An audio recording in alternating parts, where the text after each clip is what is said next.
Hey there, and welcome. Ever just stop and think about the wild journey that happens inside your body every single day? Well, today we're going to follow that exact path, from the food you eat all the way to the fuel that powers your every move. So let's get into it. No, really think about it. That slice of pizza you had last night, how in the world does that turn into the actual energy you're using right now to walk, to think, and yeah, even to watch this? That's the big question, and we are going to answer it. So, to even begin to answer that, we first need to get a handle on what our food is actually made of. What are the key things our bodies are really looking for when we eat? Let's take a closer look. Okay, so let's dive right in. The whole mission, the entire point of our digestive system is to solve one huge problem: how to take big, complex food and smash it down into tiny, simple molecules. Our body is on the hunt for 6 essential types of nutrients to get the job done. We're talking carbohydrates, proteins, fats, vitamins, minerals, and of course, water. These are literally the building blocks of you.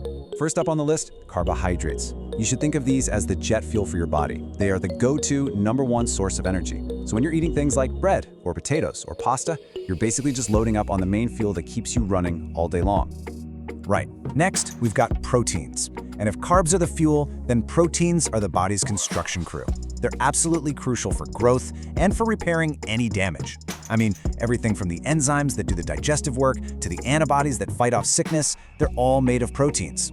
They're the crew that keeps the whole operation running smoothly. And rounding out the big 3, we have fats.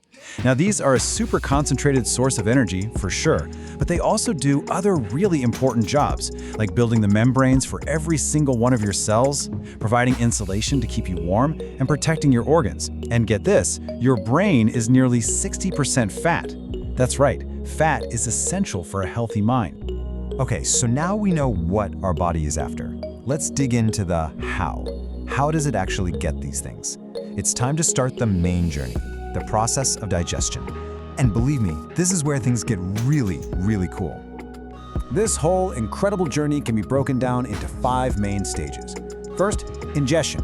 That's easy, it's just putting food in your mouth. Then comes digestion, the actual breakdown part. After that is absorption, which is getting all the good stuff into your bloodstream. Then assimilation, where your cells finally get to use it. And last, egestion, getting rid of what's left. That's our roadmap for this trip. And here's the map for that journey. It's called the Alimentary Canal. It's basically one long, winding tube that your food travels down, from the very start to the very end. And fun fact, if you could stretch out an adult's alimentary canal, it would be about 9 meters or 30 feet long. And every single inch of this tube has a super specific job. Our first stop is the mouth. The second you take a bite, a 2-part attack kicks off. Your teeth start the physical digestion. Crushing, grinding, basically just increasing the food's surface area. It's like a mini food processor in your face. And at the very same time, your saliva launches a chemical attack with an enzyme called Amylase, which starts breaking down starches right away. So yeah, next time you chew, just remember, you're starting a pretty complex chemical reaction. From the mouth, it's down the esophagus and into the stomach. Now, you can think of the stomach as this muscular mixing bowl. It churns your food with powerful hydrochloric acid, and I mean powerful. This acid kills off most of the nasty microbes on your food, while enzymes called proteases get to work on the heavy lifting of digesting proteins. It's a pretty hostile environment down there. Hey, just a quick pause in our journey here. If you're finding this useful, maybe for your O-level studies or just out of curiosity, do me a huge favor and hit that subscribe button for Spot Work Learning and give this video a thumbs up. It seriously helps us make more of these for you. Thanks a bunch. All right, I've said the word enzymes a few times now, so let's zoom in on these amazing little things. They are the real MVPs of digestion. They act like tiny biological scissors, snipping those big, complex molecules into smaller, usable pieces. Honestly, without them, we just couldn't get the nutrients from our food at all. And what's so cool here is how it shows the perfect teamwork happening in your gut. On one side, you have physical digestion. That's the chewing and churning. All that does is break food into smaller bits. But by doing that, it massively increases the surface area, which gives the chemical enzymes way more space to get in there and do their magic. It's a brilliant 1-2 punch. So let's meet the main players in this chemical workshop. You've got amylase, which takes care of carbs. You've got protease, which tackles proteins. And you've got lipase, which works on fats. And hey, notice where a lot of these come from? The pancreas. That thing is a total enzyme factory. It's like the Swiss Army knife of your digestive system. And speaking of the pancreas, it's part of this essential support crew that helps out without the food ever passing through them. The liver is another one. It produces this stuff called bile. Now this is a super important point. Bile is not an enzyme. Its job is basically to act like dish soap on a greasy frying pan.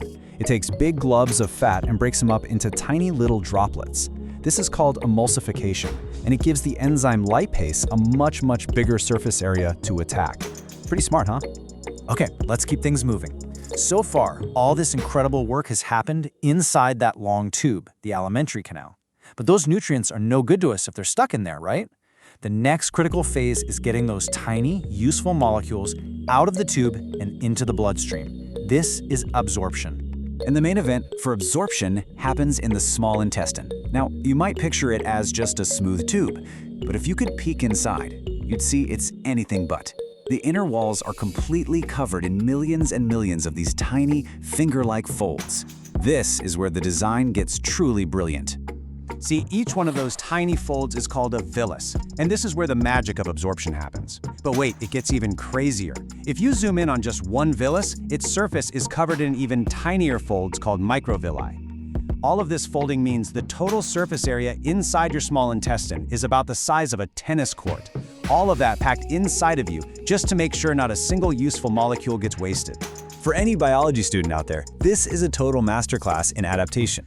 The villi are perfectly built for their job in 3 key ways. First, that enormous surface area we just talked about. Second, the wall is only one single cell thick. That makes for a super short travel distance for nutrients. It's like an express lane straight into your blood. And third, there's a rich blood supply right there, ready to grab those nutrients and whisk them away to the rest of the body. It's just an incredibly efficient design. And that brings us to the final, and you could argue, the most important step of the whole journey. The nutrients are in the blood, they're zipping around your body, so now what? Well, this is assimilation. This is the moment it all comes together. Assimilation is the grand finale. This is when your body's cells actually take up and use all those nutrients we've worked so hard to get. That glucose from your pasta gets used in respiration to release the energy you need to live. Those amino acids from the protein get reassembled to build new muscles, new enzymes, a new you. The food you ate has officially become a part of you. And that really brings us full circle, from a simple meal to the very molecules that make you who you are. You know that old saying, you are what you eat? Well, it's not just a saying. It is literally biologically true. So now that you've seen the whole incredible journey, it makes you think, doesn't it? How will you choose to fuel your body tomorrow? Thank you so much for joining me on this trip through the digestive system. If this helped clear things up for you, please subscribe to Spotwork Learning, because we've got many more explainers coming your way. Don't forget to like this one, and we'll see you in the next deep dive. Stay tuned.